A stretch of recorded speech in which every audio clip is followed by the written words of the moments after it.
Hi hello ನಮಸ್ಕಾರ ಸ್ನೇಹಿತರೆ. ಇವತ್ತು ನೀವು ನೋಡ್ತಾ ಇದ್ದೀರಾ ದೊಡ್ಡ ಆಲದ ಮರ. ಆಲದ ಮರ ನೀವೆಲ್ಲ ನೋಡಿಯೇ ಇರ್ತೀರಾ. ಸಾಮಾನ್ಯವಾಗಿ ಆಲದ ಮರ ಎಷ್ಟು ದೊಡ್ಡದಿರುತ್ತೆ ಅನ್ನೋದು ನಿಮ್ಗೆಲ್ಲ ಗೊತ್ತೇ ಇರುತ್ತೆ. ಆದ್ರೆ ಎಲ್ಲ ಆಲದ ಮರಗಳಿಗಿಂತಲೂ ದೊಡ್ಡದಾಗಿರುವ ಆಲದ ಮರ ಒಂದು ನಮ್ಮ ಬೆಂಗಳೂರಿನಲ್ಲಿದೆ. ಇದೇನಪ್ಪ, ಆಲದ ಮರವನ್ನ ಯಾವತ್ತು ನೋಡೇ ಇಲ್ವಾ ಅಂತ ನೀವು ಯೋಚನೆ ಮಾಡಬೇಡಿ. ಆದ್ರೆ ಇವತ್ತು ನಾವು ನಿಮ್ಗೆ ತೋರಿಸಲು ಹೊರಟಿರುವ ಆಲದ ಮರ ಅಂತಿಂತ ಆಲದ ಮರವಲ್ಲ. ಇದು ಸುಮಾರು 95 ಫೀಟ್ ಎತ್ತರ ಹಾಗೂ 400 ವರ್ಷಗಳ ಇತಿಹಾಸವನ್ನ ಹೊಂದಿರುವ ವಿಶೇಷ ಆಲದ ಮರ. ಬೆಂಗಳೂರಿನ ಕೇತೋಹಳ್ಳಿಯಲ್ಲಿರುವ ಈ ಆಲದ ಮರವನ್ನ ದೊಡ್ಡ ಆಲದ ಮರ ಅಥವಾ ಬಿಗ್ ಬ್ಯಾನಿಯನ್ ಟ್ರೀ ಎಂದು ಸಹ ಕರೀತಾರೆ. ಇದೊಂದು ಬೆಂಗಳೂರಿನಲ್ಲಿರುವ ಪ್ರವಾಸಿ ಆಕರ್ಷಣೆಯೂ ಸಹ ಹೌದು. ನೂರಾರು ಸಂಖ್ಯೆಯಲ್ಲಿ ನೇತಾಡುತ್ತಿರುವ ಬೇರುಗಳು ಮತ್ತು ಕೊಂಬೆಗಳನ್ನ ಹೊಂದಿರುವ ಈ ಮರ ಸಾಕಷ್ಟು ಕೋತಿಗಳಿಗೆ ಮತ್ತು ಅನೇಕ ಪಕ್ಷಿಗಳಿಗೆ ನೆಲೆಯೂ ಸಹ ಆಗಿದೆ. ಆಂಧ್ರ ಪ್ರದೇಶದ ಮೆಹಬೂಬ್ ನಗರ, ಪಶ್ಚಿಮ ಬಂಗಾಳದ ಕೋಲ್ಕತ್ತಾ ಹಾಗೂ ತಮಿಳುನಾಡಿನ ಚೆನ್ನೈನಲ್ಲಿ ಈ ತರ 3 ದೈತ್ಯ ಆಲದ ಮರಗಳಿವೆ. ಭಾರತದ ಪುರಾತನ ಆಲದ ಮರಗಳಲ್ಲಿ 4ನೇ ಸ್ಥಾನವನ್ನ ಈ ನಮ್ಮ ಆಲದ ಮರ ಪಡೆದುಕೊಂಡಿದೆ. 3 ಎಕರೆ ಪ್ರದೇಶದಲ್ಲಿ ವ್ಯಾಪಿಸಿರುವ ಈ ಆಲದ ಮರದಲ್ಲಿ ಕೋತಿಗಳ ಸಂಖ್ಯೆ ಹೆಚ್ಚು ಇದೆ. ಇಲ್ಲಿಗೆ ಭೇಟಿ ನೀಡುವ ಪ್ರವಾಸಿಗರು ತಮ್ಮ ಬ್ಯಾಗ್ ಮತ್ತು ಕ್ಯಾಮೆರಾಗಳ ಬಗ್ಗೆ ಬಹಳ ಜಾಗರೂಕರಾಗಿರಬೇಕು. ಭಾರತದಾದ್ಯಂತ ಪ್ರವಾಸಿಗರು ಇಲ್ಲಿಗೆ ಬರುತ್ತಾರೆ. ಈ ಒಂದು ಮರವು ಹಿಂದೂ ದೇವತೆಗಳ ಪವಿತ್ರ ತ್ರಿಮೂರ್ತಿಗಳನ್ನ ಸಂಕೇತಿಸುತ್ತದೆ.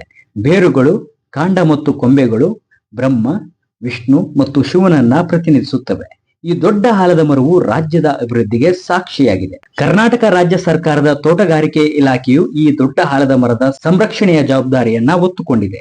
ಆಲದ ಮರದ ಸುತ್ತಮುತ್ತಲಿನ ಪ್ರದೇಶಕ್ಕೆ ಕಬ್ಬಿಣದ ಗ್ರಿಲ್ ಹಾಕಲಾಗಿದೆ. ಪ್ರವಾಸೋದ್ಯಮ ಇಲಾಖೆ ದೊಡ್ಡ ಆಲದ ಮರವನ್ನ ಪಾರಂಪರಿಕ ವೃಕ್ಷವೆಂದು ಘೋಷಿಸಿ ತಾಣವನ್ನ ಪ್ರವಾಸಿ ಕೇಂದ್ರವನ್ನಾಗಿ ಮಾಡಿದೆ. ಈ ಮರದ ಸುತ್ತಲೂ ಪ್ರವಾಸಿಗರಿಗೆ ಕುಳಿತುಕೊಳ್ಳಲು ಬೆಂಚುಗಳನ್ನ ಹಾಕಲಾಗಿದೆ.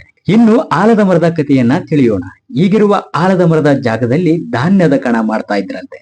ಕಣವನ್ನ ಹದಗೊಳಿಸಿ ಆಲದ ಕಡ್ಡಿಯನ್ನ ನೆಟ್ಟಿದ್ರು. ಆ ಆಲದ ಸಸಿಯು ಒಂದೇ ರಾತ್ರಿಯಲ್ಲಿ ಆಶ್ಚರ್ಯಕರವಾಗಿ ಚಿಗುರಿತ್ತು. ಇದನ್ನ ನೋಡಿದ ಜಮೀನಿನ ಮಾಲೀಕ ಶಾಸ್ತ್ರ ಕೇಳಿದಾಗ ಅದು ದೇವರ ಮಹಿಮೆ ಎಂದು ತಿಳಿಯಲ್ಪಟ್ಟಿತ್ತು.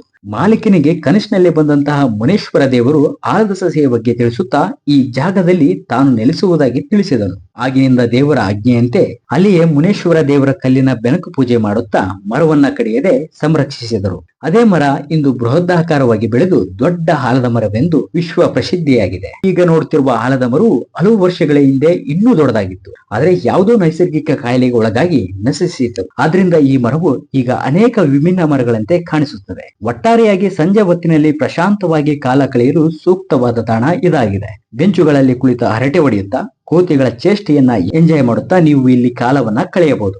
ನೀವು ದೊಡ್ಡ ಆಲದ ಮರಕ್ಕೆ ಭೇಟಿ ನೀಡುವುದಾದರೆ ನಮ್ಮ ಸಲಹೆಗಳು ಇಂತಿವೆ. ಮರದ ಸ್ಥಳಗಳಲ್ಲಿ ಕೋತಿಗಳು ಇರುವುದರಿಂದ ನಿಮ್ಮ ಎಲ್ಲಾ ವಸ್ತುಗಳನ್ನ ಚೀಲದಲ್ಲಿ ಸಾಗಿಸಲು ಸಲಹೆ ನೀಡಲಾಗುತ್ತೆ. ಆಹಾರ ಪದಾರ್ಥಗಳನ್ನ ತರಬೇಡಿ. ಆದರೆ ನೀವು ತಂದ್ರೆ ಅವುಗಳನ್ನ ಸರಿಯಾಗಿ ಪ್ಯಾಕ್ ಮಾಡಲಾಗಿದೆ ಎಂದು ಖಚಿತಪಡಿಸಿಕೊಳ್ಳಿ. ಸ್ಥಳಗಳಲ್ಲಿ ಡಸ್ಟ್ ಬಿನ್ ಗಳನ್ನ ಅಳವಡಿಸಲಾಗಿದೆ. ನಿಮ್ಮ ಕಸವನ್ನ ಡಸ್ಟ್ ಬಿನ್ ಗಳಲ್ಲಿ ಹಾಕಿ. ಕೆಲವರು ಮರದ ಖಂಡದ ಮೇಲೆ ಗೀಚು ಬರಹವನ್ನ ಕಿತ್ತಿದ್ದಾರೆ. ರಾಷ್ಟ್ರೀಯ ಪರಂಪರೆಯನ್ನು ಸಂರಕ್ಷಿಸಲು ಇಂತಹ ಯಾವುದೇ ಚಟುವಟಿಕೆಯನ್ನ ಮಾಡದಂತೆ ನಾವು ವಿನಂತಿಸುತ್ತೇವೆ.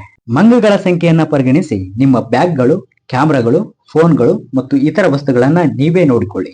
ಆಭರಣಗಳನ್ನ ಧರಿಸದಿರುವುದು ಅಥವಾ ಬೆಲೆ ಬಾಳುವ ವಸ್ತುಗಳನ್ನ ಒಯ್ಯದಿರುವುದು ತುಂಬಾ ಒಳ್ಳೆಯದು. ಇಷ್ಟೆಲ್ಲ ಹೇಳಿದ ಮೇಲೆ ದೊಡ್ಡ ಆಲದ ಮರವನ್ನ ಹೇಗೆ ತಲುಪುವುದು ಅಂತ ನೀವು ನನ್ನ ಕೇಳುವುದಾದ್ರೆ, ಈ ಆಲದ ಮರ ಬೆಂಗಳೂರಿನಿಂದ 28 ಕಿಲೋಮೀಟರ್ ದೂರದಲ್ಲಿದೆ. BMTC ಬಸ್ ಮುಖಾಂತರ ಮೆಜೆಸ್ಟಿಕ್ ನಿಂದ ಕೆಂಗೇರಿಗೆ, ನಂತರ ಕೆಂಗೇರಿಯಿಂದ ದೊಡ್ಡ ಆಲದ ಮರಕ್ಕೆ ಹೋಗಬಹುದು. ಹಾಗೇನೆ KR ಮಾರುಕಟ್ಟೆಯಿಂದ ದೊಡ್ಡ ಆಲದ ಮರಕ್ಕೆ ನೇರ ಬಸ್ಸುಗಳಿವೆ. ಅದು ಮರದ ಪಕ್ಕದಲ್ಲಿಯೇ ನಿಲ್ಲುತ್ತೆ. ಸ್ನೇಹಿತರೆ, ಒಮ್ಮೆ ನೀವು ಈ ಒಂದು ಸ್ಥಳಕ್ಕೆ ಭೇಟಿ ನೀಡಿ ಮತ್ತು ನಿಮ್ಮ ಅನುಭವವನ್ನ ನಮ್ಮ ಕಮೆಂಟ್ ಬಾಕ್ಸ್ ನಲ್ಲಿ ತಿಳಿಸಿ.